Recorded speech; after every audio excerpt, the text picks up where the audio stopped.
Side कर लेंगे मुझे क्लास में नहीं था।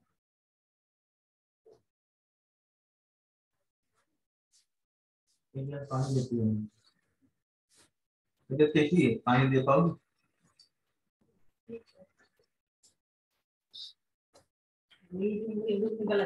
कहाँ है?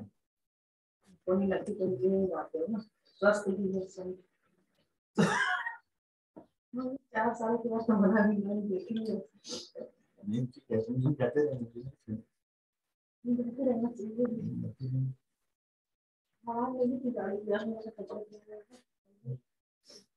खांसी कैसी? आराम गोली बनाई थी। इसमें खाना की एंटीबायोटिक होती है, थोड़ा सा लड़ने का पानी होती है, बाकी हाथ पैर तो लड़ ही रहा है। तो अस्ता अस्ता मिल जाते हैं, थोड़ा जल्दी लड़ लेते हैं। लिख लिया था बिलोर में। सो ई इक्वलेंट का फॉर्मूला ये लिखा हुआ है, आर इक्वलेंट का लिखा हुआ है। अब इसमें से कुछ ऐसा पूछा जा सकता है कि जैसे मान लो कि तुम्हारे पास E1 लिखा हुआ है ऐसे और R1 लिखा हुआ है ऐसे। मान लो कि E2 ऐसे लिख दिया और तुम्हारे पास R2 ऐसे लिख दिया, अब क्या करोगे? ठीक है, अब E1 तो कह रहा है कि हम करंट इधर भेज देंगे, E2 तो कह रहा है कि हम करंट इधर भेज देंगे। ठीक है, अब E इक्विवेलेंट का फॉर्मूला तुम्हारे पास E1 माइनस E2 लिखा जाए या फिर E2 माइनस E1 लिखा जाए। ठीक है, आर इक्विवेलेंट का फॉर्मूला क्या होगा? क्या R1 माइनस R2 होगा या फिर R2 माइनस तुम्हारे पास R1 होगा? अब इस बात को समझिए, आर इक्विवेलेंट को तो कोई फर्क ही नहीं पड़ता कि आपके सेल की पोलैरिटी का क्या होने वाला है। ठीक है, आपका सेल इधर लगा है कि उधर लगा है, तो कोई मतलब नहीं है। तो R1 प्लस R2 रहेगा, R1 प्लस R2 रहेगा, चाहे तो आपके दोनों लोग सपोर्ट कर रहे हो और चाहे तो आपके दोनों लोग क्या हो, अगेंस्ट हो। ठीक है, अब रही बात ई इक्विवेलेंट की। अब इसमें एक तो आगे की तरफ भेज रहा है और एक पीछे की तरफ करंट भेज रहा है। तो इसने कहा कि अगर आप E1 माइनस E2 लिखना चाहते हैं तो आप ये तब लिखिएगा जब E1 की वैल्यू E2 से ज्यादा हो। अच्छा, अगर आप E2 माइनस E1 लिखना चाहते हैं तो आप ये तब लिखिएगा जब E2 की वैल्यू तुम्हारे पास E1 से ज्यादा हो। आई बात समझे? तो ई इक्विवेलेंट का मतलब ये हो गया कि E1 माइनस E2 हम लिखने वाले हैं जब E1 की वैल्यू E2 से ज्यादा हो, और हम E2 माइनस E1 लिखने वाले हैं जब E2 की वैल्यू तुम्हारे पास E1 से ज्यादा हो। तो और अगर तुम्हारे पास सीरीज में है और अगर तुम्हारे पास असिस्ट कंडीशन में है, अगर असिस्ट कंडीशन में है तो इस बात से फर्क ही नहीं पड़ता कि E1 की वैल्यू E2 से ज्यादा है या E2 की वैल्यू E1 से ज्यादा है, क्योंकि सबको क्या होना है, ऐड होना है। सबको ऐड होना है तो इस बात से क्या फर्क पड़ेगा? तो E इक्वलेंट हो जाएगा E1 plus E2 plus E3, अब तो तुम्हारे पास कितना E है। तो ये हो जाएगा तुम्हारे पास फॉर्मूला। ठीक, देखिए इसको, यहाँ तक किसी को कोई दिक्कत तो नहीं है? ठीक, डायरेक्ट डायरेक्ट चीजें हैं, बहुत मतलब कॉम्प्लिकेटेड पार्ट नहीं है जो कि आपको ना समझना है।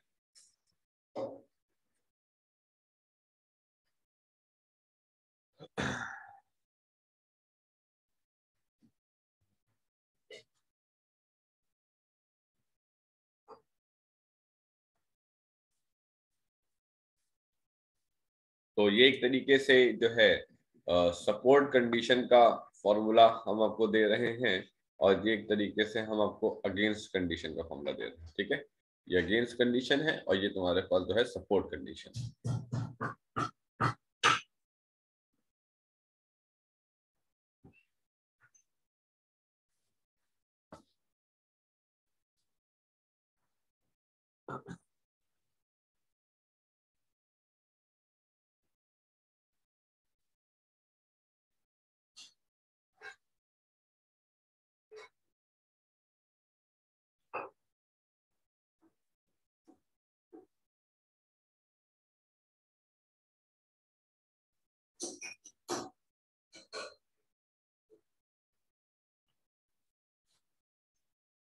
लिख लिया तुमने? मेधा लिख लिया? रिका, अनुपमा, साक्षी, हो गया? Yes sir. चलिए नेक्स्ट आता है आपके पास parallel arrangement of cell. Parallel arrangement of cell. ठीक, पैरेलल अरेंजमेंट ऑफ सेल। अब ये क्या है, पैरेलल अरेंजमेंट ऑफ सेल क्या है? इसमें क्या होगा कि सेल आपके पैरेलल में चले जाएंगे, ठीक, जैसे कि ऐसे, ये तुम्हारे पास हो गया है E1, ये हो गया है R1, ठीक, ये हो गया है तुम्हारे पास जो है E2, ये हो गया है तुम्हारे पास कितना R2, ठीक है, और ये हो गया है तुम्हारे पास जो है करंट I, ये हो गया है तुम्हारे पास करंट I1, ये हो गया है तुम्हारे पास करंट I2, ठीक। और अगर हम इसको उठा करके इक्विवेलेंट पे ट्रांसफर करें तो ये हो जाएगा तुम्हारे पास क्या R इक्विवेलेंट, ये हो जाएगा तुम्हारे पास क्या E इक्विवेलेंट, और ये हो जाएगा तुम्हारे पास क्या करंट, ठीक। इस बात को समझिएगा, मैं यहाँ से साफ देख पा रहा हूँ कि ये जो तुम्हारे पास पॉजिटिव टर्मिनल ऑफ द क्या नाम है सेल 1 है, ये जो positive terminal of the cell 2 है, यहाँ से करंट निकल रहा है, ठीक है। तो जो सेल 1 है उसकी क्या हो रही है, उसकी हो रही है डिस्चार्जिंग हो रही है, ठीक, और जो सेल 2 है उसका क्या हो रहा है, उसकी हो रही है क्या डिस्चार्जिंग हो रही है, ठीक। अब होने को तो तुम उल्टा भी लगा सकते थे तो चार्जिंग हो जाती, कोई बड़ी बात नहीं है। तो हम एक डिफॉल्ट कंडीशन के लिए इसको डिराइव कर देते हैं, फिर जैसे जैसे क्वेश्चन आएंगे हम आपको कंडीशन बता देंगे, आप उस तरीके से इसमें लगाइएगा, ठीक है। अब जैसे फॉर तुम्हारे पास सेल 1 की हम लोग बात कर लें, ठीक है, तो हम यहाँ पे क्या लिख सकते हैं, हम लिख सकते हैं ये तुम्हारे पास M है, ये तुम्हारे पास N है, तो हमने लिखा Vm minus Vn is equal to तुम्हारे पास कितना E1 minus I into R1, ठीक है। फॉर तुम्हारे पास सेल 2 जो तुम्हारे पास है, ठीक, Vm minus Vn is equal to तुम्हारे पास कितना E2 माइनस I इंटू तुम्हारे पास R2, राइट। हमने यहाँ पे ये लिख लिया, हमने कहा ठीक है, तो हमने यहाँ पे लिखा V is equals to E1 minus I into R1 and V is equals to E2 minus I into R2। So हमने लिखा I R1 is equals to E1 minus V, हमने लिखा I is equals to E1 minus V upon तुम्हारे पास R1, ठीक। यहाँ पे कितना, सॉरी ये तुम्हारे पास I1 है, I1, ये तुम्हारे पास I1 है, ये तुम्हारे पास I1 है, ये तुम्हारे पास I1 है, ठीक। सिमिलरली I2 जो है वो E2 माइनस V अपॉन तुम्हारे पास जो है R2 हो गया। मतलब हमने I1 करंट को भी देख लिया, हमने I2 करंट को भी देख लिया। हमको इतना तो पक्का पता था कि जो I है वो तुम्हारे पास जो है I1 प्लस तुम्हारे पास I2 तुम्हारे पास होगा, ठीक है। हम अगर इसको ध्यान से देखें तो इसे क्या लिख पाएंगे, इसे लिख पाएंगे, ये भी तुम्हारे पास M और तुम्हारे पास N के बीच में स्टैब्लिश करेंगे, तो हम इसे क्या लिखेंगे Vm माइनस तुम्हारे पास Vn is equals to E equivalent minus I into R equivalent, right. So अपन क्या लिख पाएंगे I into R equivalent is equals to तुम्हारे पास E इक्विवेलेंट माइनस तुम्हारे पास V, ये तो बात की बात है, उसको देख लिया जाएगा। So I is equals to I1 plus I2 that is E1 minus V upon R1 plus E2 minus V upon तुम्हारे पास R2, ठीक, E1 upon R1 minus V upon R1, ठीक, एंड E2 अपॉन तुम्हारे पास R2 minus V upon R2, right. So E1 upon R1 plus E2 upon R2 minus V upon R1 minus V upon R2, E1 upon R1 plus E2 upon R2, ठीक, and minus तुम्हारे पास V 1 upon R1 plus 1 upon R2, ठीक। आगे देखिए, so I is equals to, अब हम I को इधर लेके जा रहे हैं, V 1 upon R1 plus 1 upon R2, ठीक, E1 upon R1 plus E2 upon R2, ठीक, माइनस तुम्हारे पास I, ठीक। सॉल्व कर लिया, R1 प्लस तुम्हारे पास R2 अपॉन R1 R2, ठीक, और E1 R2 plus E2 R1 upon कितना R1 R2, ठीक, और ये माइनस I, ठीक। अब जरा देखिए यहाँ पे मैं यहाँ से इसी पार्ट को कॉमन डिवाइड कर ले रहा हूँ, तो divide by R1 plus R2 upon R1 R2 to complete equation, ठीक है। पूरी इक्वेशन को जो है मैं यहाँ पे डिवाइड कर ले रहा हूँ, V R1 plus R2 upon R1 R2, ठीक है, E1 R2 plus E2 R1 upon R1 R2, ठीक। अब हम पूरा डिवाइड कर लेते हैं, R1 plus R2 upon R1 R2, ठीक है, R1 प्लस R2 अपॉन तुम्हारे पास R1 R2 और माइनस I तुम्हारे पास कितना R1 प्लस R2 अपॉन ये तुम्हारे पास कितना, इसको डिवाइड कर देना है पूरी इक्वेशन को, तो ये this will become R1 plus तुम्हारे पास R2 अपॉन तुम्हारे पास कितना R1 R2। ये यहाँ से पूरा का पूरा कैंसिल हुआ, ठीक है, और ये यहाँ से R1 R2 कैंसिल हुआ, ठीक, and this will become V is equals to E1 तुम्हारे पास R2 प्लस E2 तुम्हारे पास R1 अपॉन R1 प्लस तुम्हारे पास R2, ठीक, I इंटू R1 और तुम्हारे पास कितना R2 अपॉन तुम्हारे पास R1 प्लस तुम्हारे पास R2, ठीक, ये इक्वेशन आई। अब समझिएगा जरा इसको हम लोग इक्विवेलेंट कैसे करेंगे। हमारे पास V इक्विवेलेंट का फॉर्मूला है, हमारे पास V इक्विवेलेंट का फॉर्मूला है, V का फॉर्मूला है V equals to E equivalent minus I R equivalent, ठीक, VA minus VN equals to E equivalent minus R equivalent का फॉर्मूला है, इसको मैं कंपेयर करूंगा, ठीक है। V इज इक्वल्स टू तुम्हारे पास E इक्विवेलेंट माइनस तुम्हारे पास I इंटू R इक्विवेलेंट। सो साफ साफ आप देखिए E इक्विवेलेंट का फॉर्मूला कितना बना, E1 R2 plus E2 R1 upon R1 plus R2, ठीक है, और R इक्विवेलेंट का फॉर्मूला क्या बना तुम्हारे पास R1 R2 अपॉन तुम्हारे पास कितना ये बना R1 प्लस R2। अब आप कहोगे कि ये फॉर्मूला तो बड़ा कॉम्प्लिकेटेड टाइप का फॉर्मूला है, बात तो सही है, इसको मैं देखो इजी कर देता हूँ।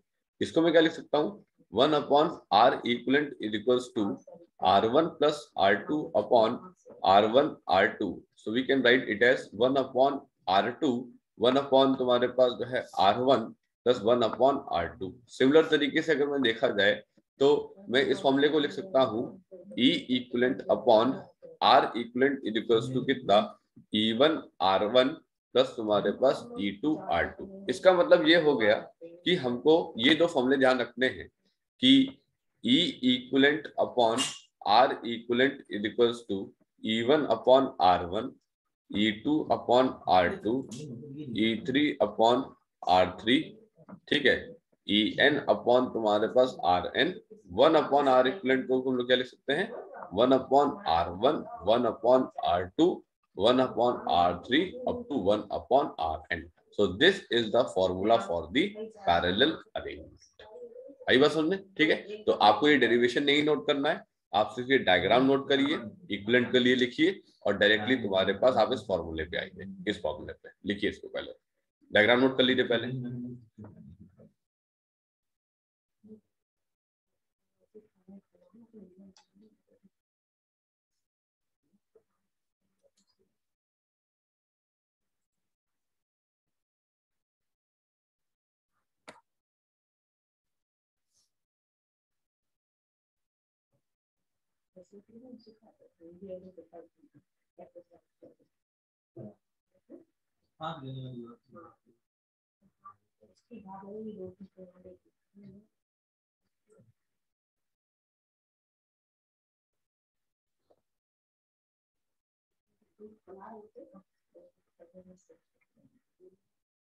ये फॉर्मूला नोट कीजिएगा, ये वाला।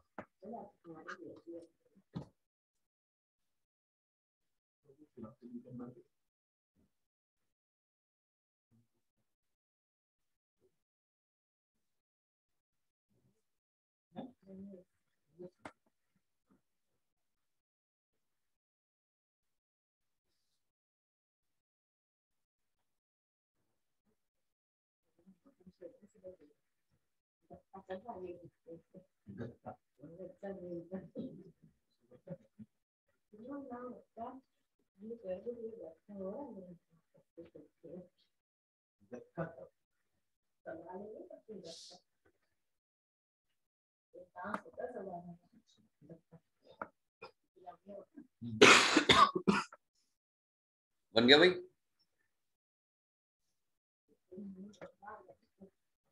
एनीवन? तो बन गया है, नहीं बन गया है, हाँ ना कुछ Sodakshi? Yes sir. At least respond किया करो तुम लोग, मुझे पता तभी लगेगा जब आप बताओगे। So this is the formula for the parallel arrangement. अब नेक्स्ट आते हैं, नेक्स्ट आता है तुम्हारे पास condition for maximum current. Heading डाल लीजिए, condition for maximum current, condition for maximum current. ठीक, सबसे पहले सीरीज कॉम्बिनेशन, सीरीज कॉम्बिनेशन। अब इसमें एग्जैक्टली हमें क्या निकालना है? इसमें हमको निकालना है कि अगर सीरीज कॉम्बिनेशन में हम एग्जैक्टली कैसे लगाएंगे कि हमको मैक्सिमम करंट मिले। ठीक है, देखिए जरा, ये तुम्हारे पास E1 R1, ये तुम्हारे पास E2 R2, ये तुम्हारे पास E3, तुम्हारे पास जो है R3, और ये तुम्हारे पास जो है En, और तुम्हारे पास कितना Rn। ठीक, ये तुम्हारे पास लगे हुए हैं, और ये तुम्हारे पास कोई एक एक्सटर्नल रेजिस्टेंस कैपिटल R लगा है। ठीक है, ये तुम्हारे पास कोई एक एक्सटर्नल रेजिस्टेंस क्या लगा हुआ है? कैपिटल R लगा हुआ है। अब यहाँ पे समझते हैं हम लोग, E1 R1 E2 R2 E3 R3 En Rn। ठीक है, ये लगा हुआ है, और ये तुम्हारे पास कैपिटल R यहाँ पे लगा हुआ है, जो कुछ चढ़ा हुआ है क्या। E इक्विवेलेंट जो है, ये तुम्हारे पास क्या लिखेंगे हम लोग? E1 plus E2 plus E3, ठीक है, अब तो तुम्हारे पास En, और R इक्विवेलेंट क्या लिखेंगे? ये लिखेंगे हम लोग R1 प्लस तुम्हारे पास R2 प्लस तुम्हारे पास R3, ठीक है, और तुम्हारे पास Rn। ठीक, अगर मान लेते हैं कि if all cells are identical, if all cells are identical, अगर सभी सेल तुम्हारे पास आइडेंटिकल होंगे तो क्या होगा? ठीक, सभी सेल अगर आइडेंटिकल होंगे तो ये होगा E प्लस तुम्हारे पास E प्लस तुम्हारे पास E, ठीक है, कितना? n times. ठीक है, तो ये हो जाएगा n तुम्हारे पास E। R इक्विवेलेंट की बात करें तो ये हो जाएगा R प्लस तुम्हारे पास R प्लस तुम्हारे पास R, ये तुम्हारे पास जो है n times is equals to हो जाएगा तुम्हारे पास NR। ठीक, तो हमने इसको एज एन इक्विवेलेंट ऐसे बनाया कि ये जैसे लिखा हुआ है n इंटू ई लिखा हुआ है। ठीक है, ये जैसे लिखा हुआ है तुम्हारे पास कितना, ये जैसे लिखा हुआ है n इंटू ई लिखा हुआ है, ये जैसे तुम्हारे पास लिखा हुआ है n इंटू आर लिखा हुआ है, और ये जैसे क्या लिखा हुआ है? कैपिटल R लिखा हुआ है। ठीक, अब मुझे बताओ कि इसमें करंट कैसे निकालोगे? सर करंट होता है तुम्हारे पास नेट EMF, करंट होता है नेट EMF अपॉन तुम्हारे पास net EMF upon total external, total तुम्हारे पास नहीं, external plus internal, external resistance plus तुम्हारे पास जो है इंटरनल रेजिस्टेंस। ठीक है, अब नेट EMF की बात करें तो क्या आएगा? नेट EMF की बात करेंगे तो N इंटू ई आएगा, एक्सटर्नल की बात करें तो वो कैपिटल R आएगा, इंटरनल की बात करें तो वो NR आएगा। तो I इज इक्वल्स टू आया NE upon capital R plus small NR। ठीक है, अब इसमें हमें क्या पता करना है?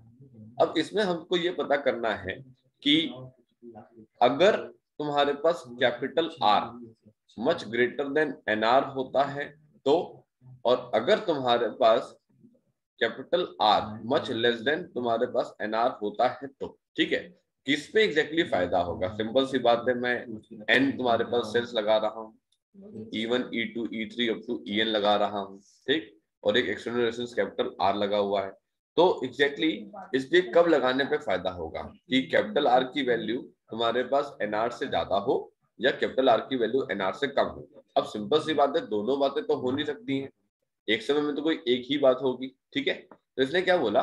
इसने कहा कि अगर कैपिटल R NR से बहुत ज्यादा होगा तो हम NR को ऑलमोस्ट इक्वलेंट टू 0 ले लेंगे। बिल्कुल सही बात है। और अगर तुम्हारे पास कैपिटल R NR से बहुत कम होगा तो कैपिटल R तुम्हारे पास जो है 0 के बराबर हो जाएगा। ठीक है, अब मैंने कहा कि एक सिंगल सेल ले लेते हैं, एक सिंगल सेल ले लेते हैं। ठीक, अगर सिंगल सेल की बात हम लोग कर लेते हैं तो ये तुम्हारे पास एक सेल है E, ठीक, ये उसका इंटरनल रेजिस्टेंस R और ये उसका एक्सटर्नल रेजिस्टेंस हमारे पास कितना, कैपिटल R। ठीक है, तो अगर हमने I डैश बनाएंगे तो हम लिखेंगे capital E upon capital R plus तुम्हारे पास R। ठीक है, सिंगल सेल ले लोगे तो NR 0 हो गया। ठीक है, उस केस में I डैश क्या लिखोगे, E upon capital R plus 0।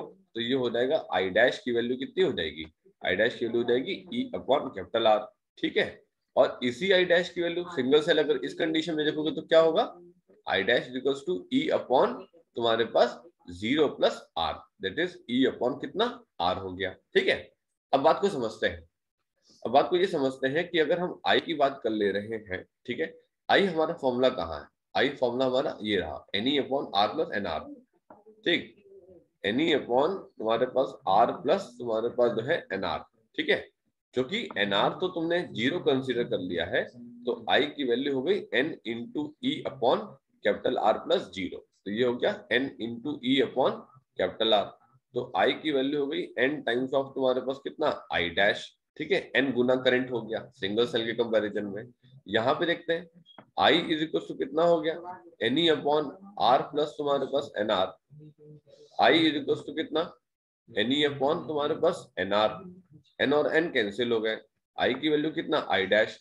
जब सिंगल सेल से जो करंट मिल रहा है, N सेल्स लगाने के बावजूद वही करंट मिल रहा है, तो फिर फायदा क्या हुआ, कोई फायदा नहीं हुआ। इसने कहा कि no benefit, no benefit of connecting, no benefit of connecting N cells, no benefit of connecting तुम्हारे पास N सेल्स। ठीक है, यहाँ पे क्या हुआ, यहाँ पे हुआ benefit of connecting, benefit of connecting तुम्हारे पास जो है N सेल्स। ठीक है, N सेल्स को कनेक्ट करने में तुम्हारे पास जो है मदद मिली। ठीक है, तो अब इसने क्या बोला, अब इसने कहा कि सीरीज कॉम्बिनेशन में अगर आप सेल्स को लगाना चाहते हैं तो ये कंडीशन होनी चाहिए, ये कंडीशन होगी तभी सेल्स को सीरीज में लगाना फायदा मिलेगा। ये कंडीशन अगर हो गई तो सेल्स को सीरीज में मत लगाना, कोई भी फायदा नहीं मिलेगा। ठीक है, लिखिए इसको।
लिख लिया समझे?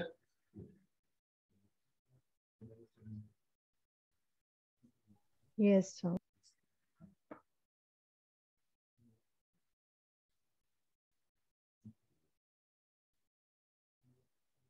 So the benefit of connecting the n cells in series will only be seen if this condition is satisfied, right? अगर ये कंडीशन सेटिस्फाई होती है तभी आपको दिखेगा, वरना आपको दिखेगा ही नहीं कोई बेनिफिट। ठीक है, तो ये क्वेश्चन नीट एग्जाम में आता है कि अगर आप n सेल्स को सीरीज में कनेक्ट कर रहे हैं तो आप ये बताइए कि उसको कब कनेक्ट करना चाहिए। तो वो ये कंडीशन लिख करके देता है। ये कंडीशन कैसे लिख करके देता है? ऐसे लिख करके देता है कि capital R upon small r much much much greater then n और capital R upon small r much much much less than तुम्हारे पास n, ऐसे लिख करके देता है। ठीक है, तो ये आपको याद रहना चाहिए कि कैपिटल R की वैल्यू जब nr से बहुत ज्यादा होगी तब तुम्हारे पास n सेल्स को कनेक्ट करने में हमको मदद मिलेगी। ठीक है, आगे देखते हैं। नेक्स्ट आता है तुम्हारे पास condition for maximum current in condition for maximum current in parallel combination. Parallel combination, ठीक। Condition for maximum current in parallel combination के लिए कैसे समझेंगे, समझते हैं हम लोग यहाँ पे। जैसे मान लीजिए कि हमारे पास यहाँ पे ये E और ये तुम्हारे पास R1, ठीक, ये तुम्हारे पास E, ये तुम्हारे पास जो है R2, और ऐसे करते करते करते करते टोटल तुम्हारे पास जो है N, ऐसे करते करते तुम्हारे पास टोटल जो है M सेल्स तुम्हारे पास कनेक्ट कर ली। ठीक है, ये हो गया E और ये हो गया तुम्हारे पास क्या RM, ठीक, और ये हो गया तुम्हारे पास इधर, और ये हमने लगा दिया है यहाँ पे क्या, ये हमने यहाँ पे लगा दिया है एक्सटर्नल रेजिस्टेंस, कितना तुम्हारे पास R लगा दिया। ठीक, अब समझिए इसको जरा। यहाँ पे तुम्हारे पास करंट यहाँ से I1 से I2, ठीक, और ये तुम्हारे पास I3। तो जैसा कि अभी हमने आपको बताया था कि E equivalent upon R equivalent जो है E1 upon R1, E2 upon R2 और En अपॉन तुम्हारे पास Rn, 1 अपॉन R इक्विवेलेंट जो है वो 1 अपॉन R1, 1 अपॉन R2, ठीक, 1 अपॉन तुम्हारे पास जो है Rn। ठीक है, so 1 upon R equivalent equals to 1 upon R1 plus 1 upon R2 plus 1 upon Rn हो गया है। ठीक है, अब यहाँ पे n हम नहीं लगाते हैं, हम यहाँ पे m लगा देते हैं। क्यों? क्योंकि हमने यहाँ पे m तुम्हारे पास रोज बनाई है तुम्हारे पास कहने में पैरेलल की। ठीक है, E equivalent upon R equivalent upon तुम्हारे पास जो है E upon R plus E upon R plus E upon R up to तुम्हारे पास कितना m टाइम्स। ठीक है, so E equivalent upon R equivalent is equals to m तुम्हारे पास E अपॉन R। ठीक, यहाँ पे देखिए 1 upon R equivalent is equals to 1 upon R plus 1 upon R, ये तुम्हारे पास जो है m टाइम्स। ठीक, 1 upon R equivalent is equals to m upon m times of 1 upon तुम्हारे पास R। R इक्विवेलेंट की वैल्यू जो है वो R अपॉन m है। E equivalent is equals to R equivalent into m तुम्हारे पास E अपॉन R।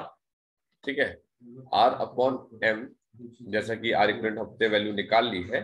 ठीक है, सो इनटू m अपॉन तुम्हारे पास R इनटू E, ये कैंसिल हुआ, सो E इक्विवेलेंट की वैल्यू हो गई तुम्हारे पास किसके बराबर, E के बराबर हो गई। ठीक है, अब जरा हम इसका कंबाइंड इक्विवेलेंट सिस्टम निकालते हैं, तो ये हो जाएगा तुम्हारे पास कितना, ये हो जाएगा तुम्हारे पास तुम्हारे पास E इक्विवेलेंट R इक्विवेलेंट, ठीक, तुम्हारे पास कैपिटल R, ठीक।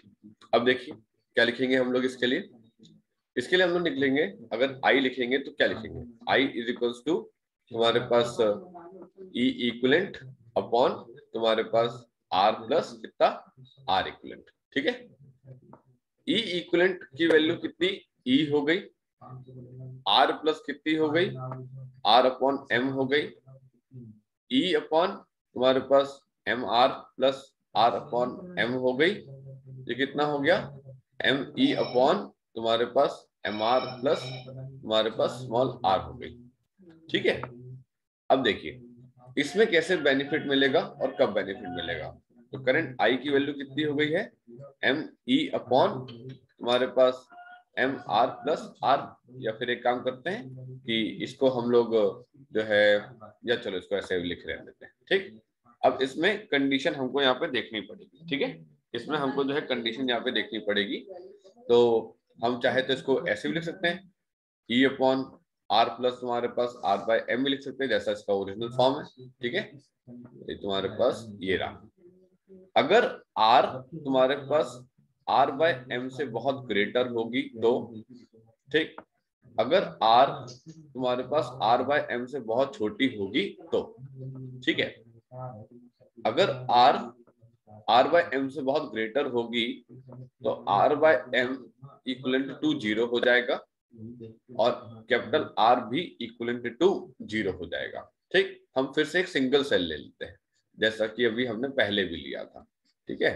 तो सिंगल सेल पे हमने क्या कर लिया, ये हो गया E, ये हो गया R, ये हो गया तुम्हारे पास कैपिटल R, ठीक है। और ये हो गया तुम्हारे पास जो है I dash E equals to I plus R, ठीक है।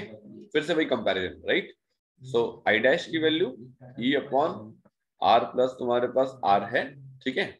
और अगर हम ये कंडीशन लगाते हैं, ठीक, कौन सी कंडीशन कि तुम्हारे पास R अपॉन M तो बहुत ही छोटा है, इसका मतलब R भी तुम्हारे पास 0 के बराबर होगा, तो I dash equals to E upon तुम्हारे पास R हो गया, ठीक। इधर देखते हैं, इधर हमने यहाँ पे देखा I is equals to capital E upon capital R plus R upon तुम्हारे पास M, ठीक है। Capital E upon R plus तुम्हारे पास 0, और ये कितना हो गया E अपॉन R हो गया। तो हमें साफ दिख रहा है कि I की वैल्यू I डैश के बराबर हो गई, ठीक है। और अगर हम I डैश को देखें E upon R plus R और इस कंडीशन को लगा दें तो ये हो गया है I dash is equals to E upon R हो गया, ठीक है। और I इज इक्वल्स टू हो गया E upon R plus R by M, capital R 0 हो गया, तो ये हो गया तुम्हारे पास R बाय M, तो ये हो गया M E बाय R, ये हो गया M तुम्हारे पास I डैश, ठीक है। यहाँ पे तो कोई बेनिफिट ही नहीं हुआ, यहाँ पे तो कोई बेनिफिट ही नहीं हुआ, यहाँ पे तो बेनिफिट हुआ। इसका मतलब है कि पैरेलल कॉम्बिनेशन में सेल्स कब लगाए जाएंगे, पैरेलल कॉम्बिनेशन में सेल्स तब लगाए जाएंगे जब तुम्हारे पास कैपिटल R बाय M से बहुत कम होगा, ठीक है। और सीरीज में कब लगाए जाएंगे, जब कैपिटल R NR से बहुत ज्यादा होगा। तो ध्यान रखिएगा कि जब कैपिटल R तुम्हारे पास NR से बहुत ज्यादा होगा तो आप सीरीज कॉम्बिनेशन लगाना है, और अगर कैपिटल R तुम्हारे पास R बाय M से बहुत कम होगा तो आपको पैरेलल कॉम्बिनेशन लगाना होगा, पैरेलल कॉम्बिनेशन लगाना होगा, ठीक। लिखिए, नोट करिए,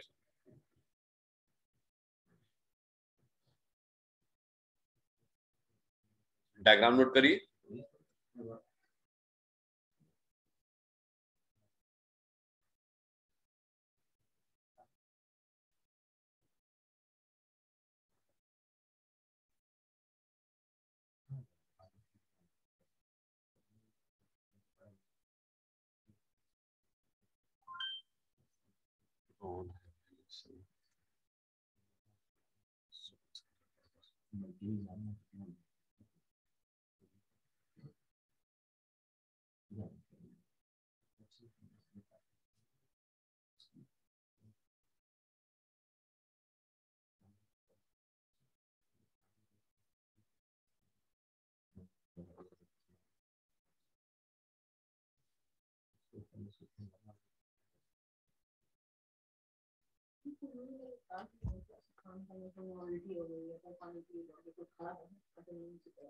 सर नीचे कर दीजिए please.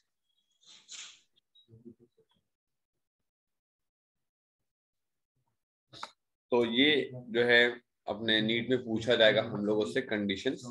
So this condition would be written like this, R upon capital R much greater than तुम्हारे पास एन, और ये कंडीशन लिखी जाएगी R is less than R upon तुम्हारे पास एन, ऐसे लिखा जाएगा। ठीक, तो ये बेनिफिट न्यूमेरिकल वाले क्वेश्चन में पूछेंगे। हाँ हाँ हाँ, थ्योरी है, ये थ्योरी है, थ्योरी में पूछेंगे बेटा इसको, है ना। मतलब इन पर्टिकुलर पार्ट से जो थ्योरी बनेगी वो ये बनेगी।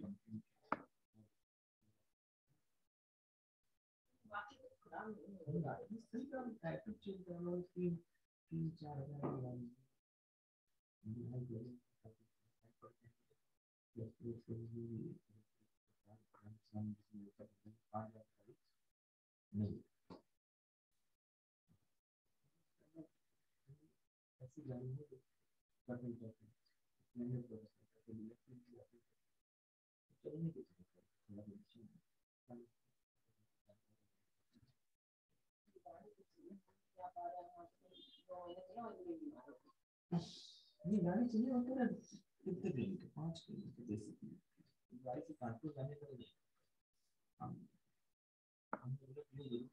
चलते रहते हैं। आने पे डरा रहे थे जी नहीं आता है, लेकिन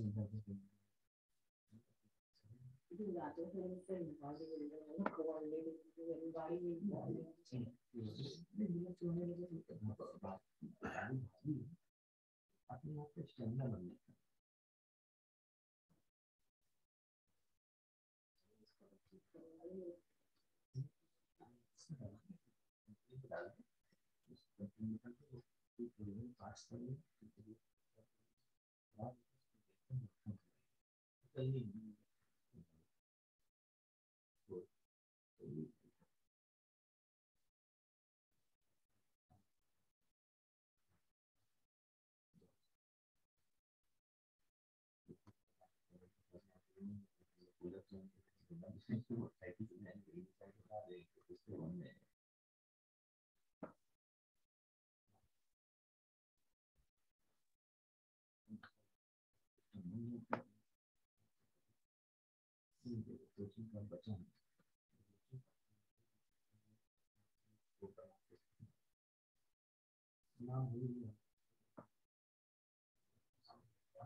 ठीक है, लिख लिया, चलिए आगे बढ़ते हैं। Now one of the most important condition is your mixed condition, ठीक है।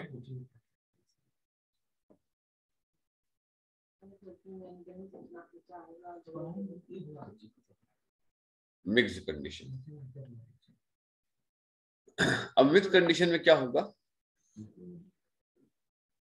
समझिएगा यहाँ पे जरा सा।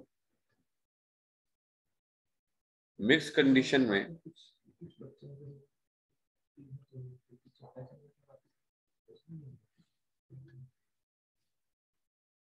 ये आपके पास सेल E1 और R1, E2 and R2, और ये तुम्हारे पास EN और तुम्हारे पास RN, ठीक है। सब लोग पहले रिजॉइन कर लीजिए, जरा रिजॉइन कर लीजिए पहले।